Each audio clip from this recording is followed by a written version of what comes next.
The camera flickers like an old VHS tape, and for a moment you can almost hear the crowd, thousands of voices rising as a small woman with bright eyes and bold colors steps onto the stage.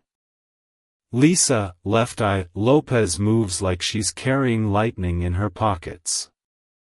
Every gesture is sharp. Every word feels heavier than the beat behind it. And then, in a sudden shift, the picture fades to a dirt road in Honduras, quiet, sun-bleached, nothing glamorous about it. A winding path, a single car, and a life that would end far from the arenas she once lit up. TLC had that rare it factor, the kind that only a few names in American culture ever owned: Michael Jackson, Madonna, Prince, Jordan, Kobe. They weren't the strongest singers, but they became the best-selling American girl group in history. And at the center of all that shine was Left Eye, the firestarter, the visionary, the soul who refused to shrink herself. But what happens when the brightest spark in the room is also the one carrying the heaviest shadows? And what does it cost a woman to keep performing while her past keeps pulling at her from the dark? The story of Lisa Left Eye Lopes begins far from the bright colors and bold stage lights that would one day define her. It begins in Philadelphia, inside a small home where music and chaos lived side by side. Her father, Ronald Lopes, was a U.S. Army staff sergeant who played in the Army band. He kept his trumpet polished, his uniform crisp, and his rules sharper than anything in the house. Her mother, Wanda, carried the softness, but it was often overpowered by the storms that moved through their living room. Lisa showed signs of brilliance long before she knew what to do with it. Family members said she was talking around 1 year old.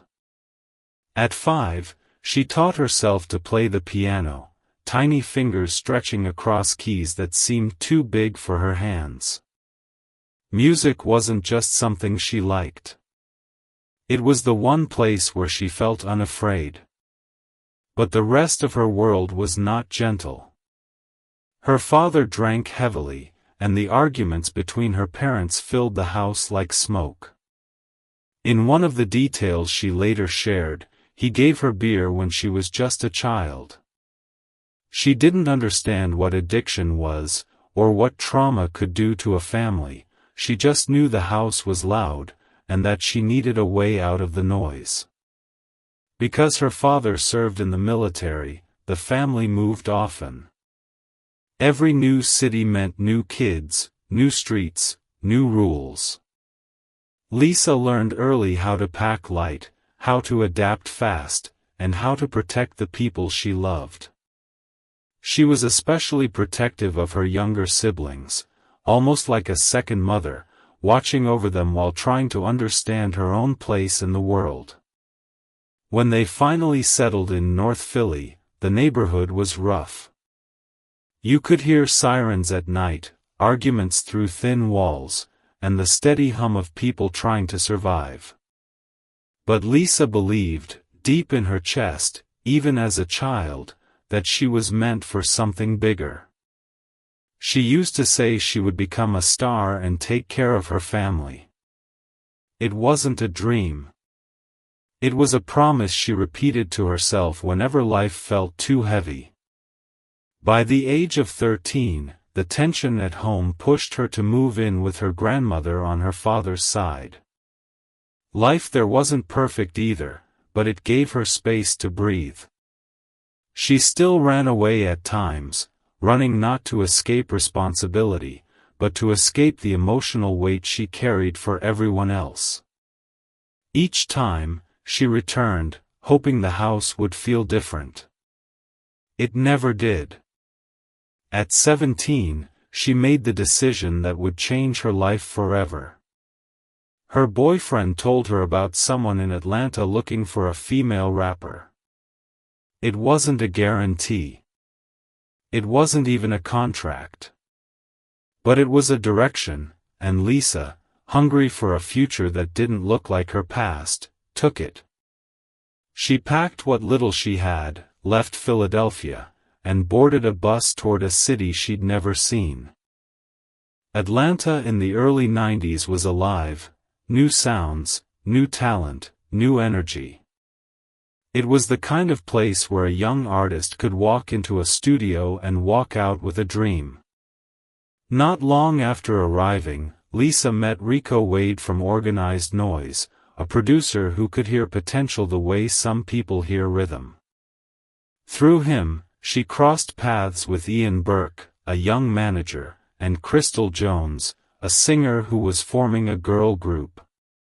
The idea was simple: blend R&B with hip-hop, create a female version of the bold, street-smart style that groups like Belle Biv DeVoe had made popular.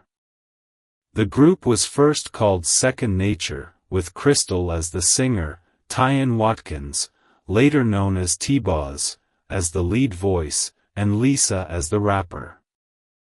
Her original stage name wasn't Left Eye yet. She tried out names, styles, flows. What she lacked in resources, she made up for with creativity. But in Atlanta, she faced a new kind of struggle: homelessness. With no stable place to stay, she turned to Jermaine Dupri, then a young producer working with Criss Cross. His mother didn't allow girls in the house, so he hid Lisa in his closet until she had somewhere else to go. Even in the middle of survival mode, she worked. She recorded early tracks, practiced constantly, and studied every artist making noise at the time. She didn't have money, but she had momentum. The turning point came when Pebbles, a successful artist and businesswoman married to L.A. Reid, discovered T Boz in a hair salon. One meeting led to another, and suddenly Pebbles was taking over management of the group. She changed their name to TLC, using the first initials of Tionne, Lisa, and Crystal. Crystal eventually left, and Rozonda Thomas, soon called Chilli, joined the group. Pebbles reshaped their image, bought their contracts, and prepared them for the national stage. And just when their future finally seemed to open up, tragedy struck. On the very day Lisa signed her contract, her father was killed after an argument with a relative. She walked into the music industry carrying both her biggest opportunity and one of her deepest wounds, all within the same day. It was the beginning of a rise no one could have predicted, and a fall no one could have prevented. By the early 1990s, Atlanta had become a new capital for black music, hip-hop bubbling in studios, R&B singers shaping the next wave of American sound. Into that energy stepped three young women who didn't look or act like anyone else on the radio. TLC wasn't polished. They weren't built on glamour. They were real, loud, messy, confident, and proud to show the world exactly who they were. And at the center of that storm stood Left Eye, the smallest one with the biggest creative spark. When TLC released their debut album, Ooooooohhh. On the TLC tip, the industry didn't fully know what to do with them. Their style was part tomboy, part comic book energy, part social statement. They wore oversized shirts, bright colors, and baggy jeans from Cross Colors. They danced hard, rapped freely, and didn't soften themselves to fit an R&B mold. T Boz brought the low, smoky voice. Chilli brought the smooth, polished melodies. And Left Eye, she brought mischief, message, and magic. Her signature accessory, a condom placed on the left lens of her glasses, became an instant icon. In the early 90s, when HIV was still a taboo subject in many black communities, Left Eye made safe sex a part of fashion, something you couldn't ignore, something she insisted was necessary. The more people asked her why she did it, the more she doubled down. For her, music wasn't entertainment alone, it was a way to push conversations forward. The debut album produced hit after hit: Ain't Too Proud to Beg, Baby Baby Baby, What About Your Friends, Hat to the Back. Each song had its own life, its own message, and its own audience. TLC quickly became household names, young women who sounded like the people listening to them, funny, frustrated, bold, and imperfect. More than 4 million albums sold. Tours lined up. TV appearances. Magazine covers. TLC had arrived. But with fame came exposure, and exposure meant people could see everything, including the cracks forming behind the scenes. Their first big tour was with MC Hammer's enormous Too Legit to Quit production. Hammer was generous, professional, and wildly successful at the time. He pulled Left Eye aside and encouraged her to review her contract. "If you're selling out arenas and still broke," he said, "something isn't right." She took his words to heart. It would later become one of the biggest lessons of her life. As TLC grew, they also fought for shape and identity. Their second album, CrazySexyCool, would define them, but before they could get there, life hit with full force. Left Eye's relationship with NFL star Andre Rison was a storm from the beginning. Attraction turned quickly into chaos, jealousy, drinking, arguments, and police reports. Even as the group was preparing world-class music, Left Eye was living through emotional battles that left her tired and wounded. But the world didn't know that yet. All the world saw was the girl with the bright smile and wild energy. No one could imagine the depth of pain she carried. When the group entered the studio with producers like Dallas Austin and organized Noize, they found a sound that didn't exist anywhere else. Smooth R&B blended with hip-hop drums, soft harmonies floating over deep rhythms. And in the corners of every song, you could feel Left Eye, her pen sharp, her presence unmistakable. Then came Waterfalls. It wasn't her solo song, but Left Eye played a quiet, powerful role behind its creation. Rico Wade and organized Noize credit her with shaping pieces of the concept, helping the song grow from an idea into a national anthem.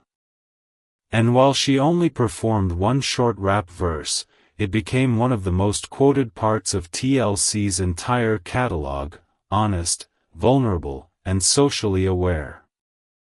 But even with all this brilliance, conflict lingered. Left Eye refused to compromise her values. When Creep was selected as a single, she spoke out publicly.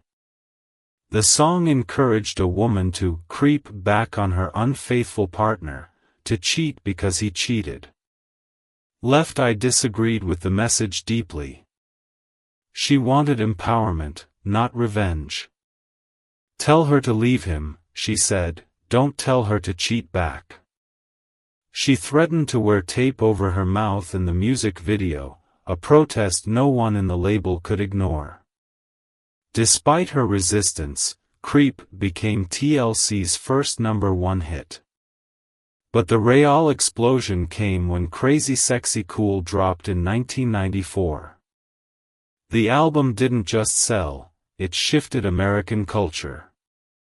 Waterfalls sat at #1 for 7 straight weeks. Red Light Special soared. Creep won a Grammy. TLC became the first black act in history to win MTV's Video of the Year. Their music crossed race, age, and geography. They weren't just stars, they were the sound of the mid-90s. Behind the scenes, though, success did not mean security.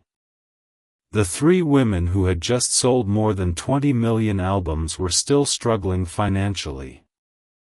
Their management contracts, production costs, and recoupable expenses swallowed almost every dollar they earned.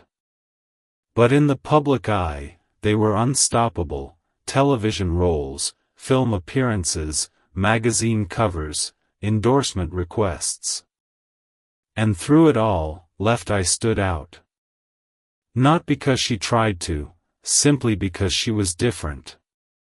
She didn't mind being messy. She didn't fear being misunderstood. She spoke truth even when it shook the room.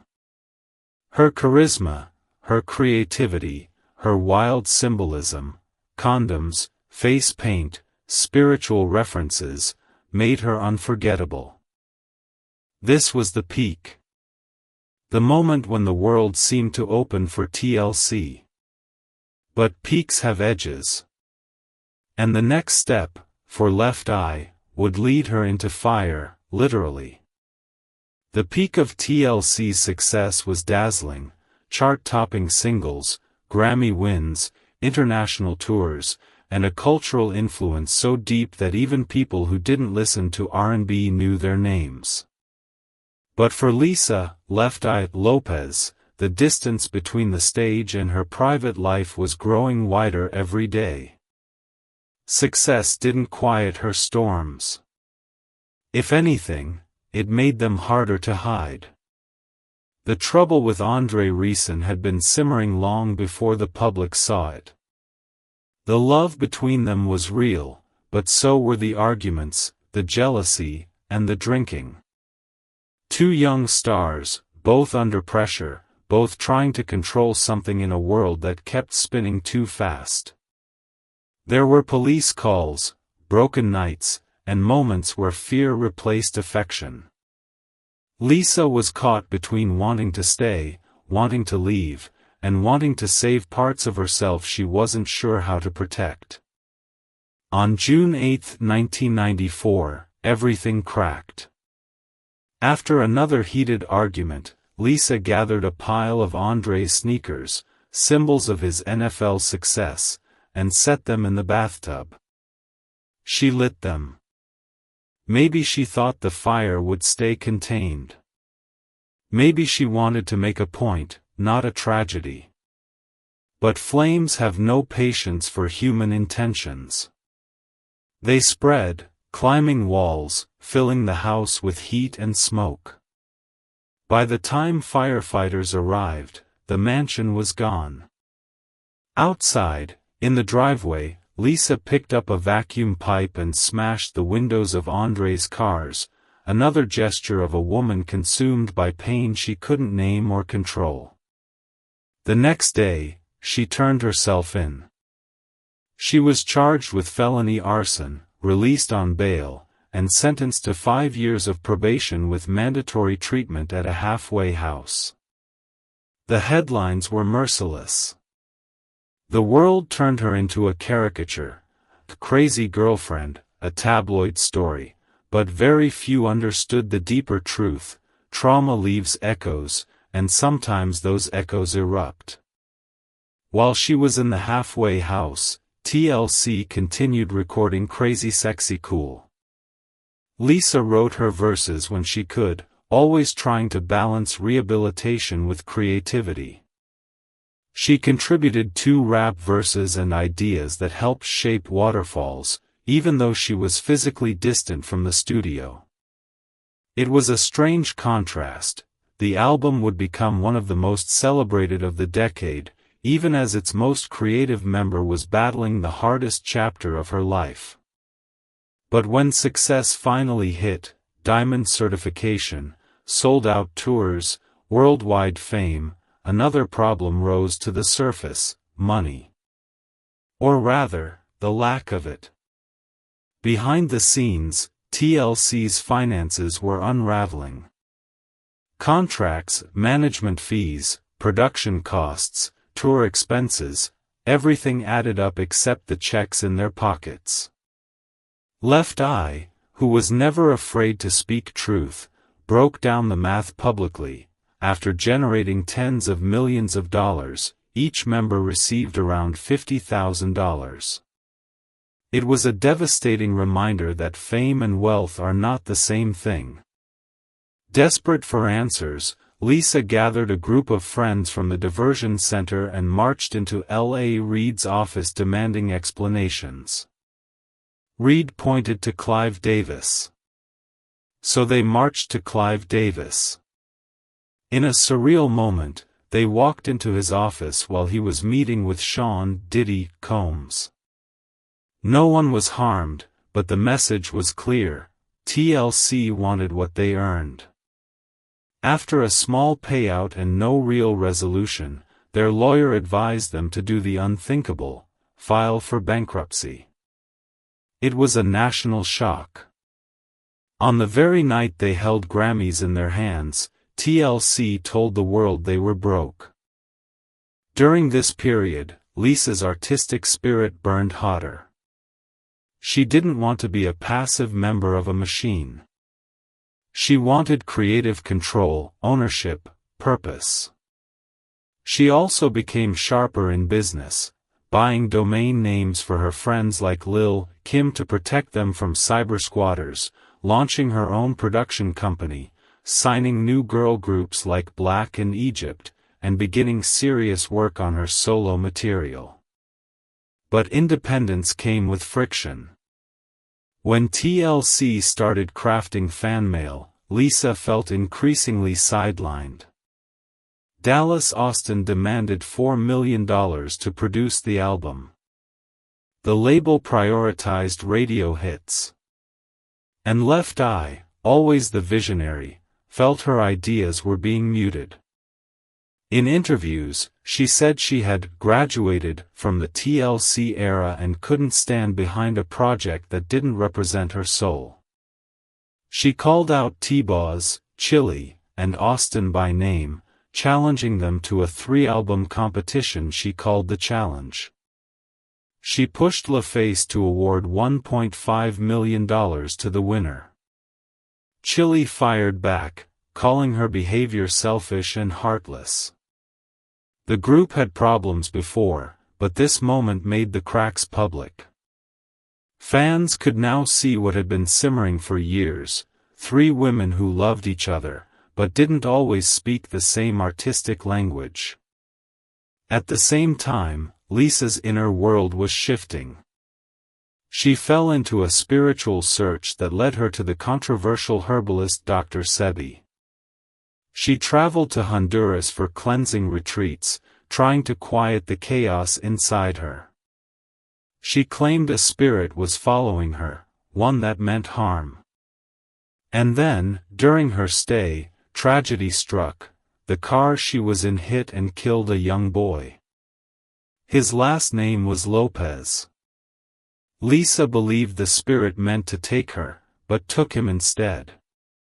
This belief followed her into her final months, a feeling that something unseen was closing in around her. She kept working. She filmed documentaries. She recorded new music. She signed with Death Row under the name NNA. She talked about building an orphanage on land she purchased in Honduras. She was searching for clarity, peace, redemption. But life, like fire, doesn't wait for anyone to finish their healing. Across the United States, TLC wasn't just a successful group, they were the soundtrack to an entire generation. Their songs played in barbershops, school dances, summer cookouts, and on every major radio station from New York to Los Angeles. For many Americans, especially Black families, TLC felt familiar. They were young women who spoke honestly about love, mistakes, insecurities, financial struggles, and survival. Songs like Waterfalls, No Scrubs, and Unpretty didn't just entertain, they taught. They questioned. They comforted. They empowered. But when the house fire made headlines, when the bankruptcy hit national TV, and when the internal conflict spilled into interviews, the public narrative grew complicated. Americans watched Left Eye, bright, talented, unpredictable, become both a cautionary tale and a symbol of resistance. Some saw her as reckless. Others saw a young woman fighting against an industry that often chewed up artists and left them with nothing. Many older fans recognized pieces of their own struggles in hers: childhood trauma, financial traps, toxic love, and a deep desire to rewrite one's own story. Internationally, TLC became ambassadors of 90s American culture. Their music topped charts in Europe, Asia, Australia, and Latin America. Fans abroad didn't always understand the full context of Atlanta, black girlhood, or the American music industry, but they felt the emotion. They connected to the honesty in the lyrics, the chemistry between the three women, and the charisma that made TLC impossible to ignore. For many around the world, Left Eye represented the fearless heart of the group, the member who never dulled her edges to blend in. Media responses were mixed. Some praised her artistic courage, her spiritual searching, her refusal to be silent. Others focused on the chaos, painting her as impulsive or unstable. But with time, a deeper understanding slowly emerged. Fans, journalists, and scholars began to revisit her interviews, her journals, her documentary footage. They saw not a troubled star, but a woman battling unresolved trauma, navigating fame without a safety net, and searching for meaning in a world that demanded too much of her too soon. In both America and abroad, her story has settled into a complex legacy, one that blends triumph with tragedy, brilliance with burden, and a voice that still echoes long after the music stops. In the final footage recorded of Lisa, Left Eye Lopes, the sun hangs low over a quiet Honduran road. She's smiling, calm in a way that feels rare for someone who spent her life running between extremes, fame and fear, spotlight and shadow, creation and destruction. Hours later, that same road would take her life, leaving the world with questions that still ache decades later. What makes her story linger isn't just the tragedy of her final moments. It's the undeniable force of everything she left behind. TLC remains the best-selling American girl group of all time, their music etched into the cultural memory of the 90s. Waterfalls, No Scrubs, and Unpretty continue to speak to new generations, songs that challenge, comfort, and remind listeners of their own worth. And woven into every era of that legacy is Left Eye, the lyricist who took risks, the voice who refused to stay quiet, the artist who dared to question everything. Her brilliance was often misunderstood, but it was never small. She explored business before most artists understood digital ownership. She nurtured new groups like Black. She dreamed of building an orphanage in Honduras. She searched for healing not in applause but in truth, even when that truth was painful. In many ways, Lisa was always reaching for something just beyond the world's edge, a place where her creativity and spirit could finally settle. For those who grew up with TLC, her story is a reminder of how fragile genius can be. For younger listeners discovering her now, it's an invitation to look deeper than headlines and see the human being behind the legend. She was bold, brilliant, imperfect, and unforgettable. If this story brings someone to mind, someone who burned bright, battled hard, or left too soon, feel free to speak their name in the comments. Stories survive when we keep telling them.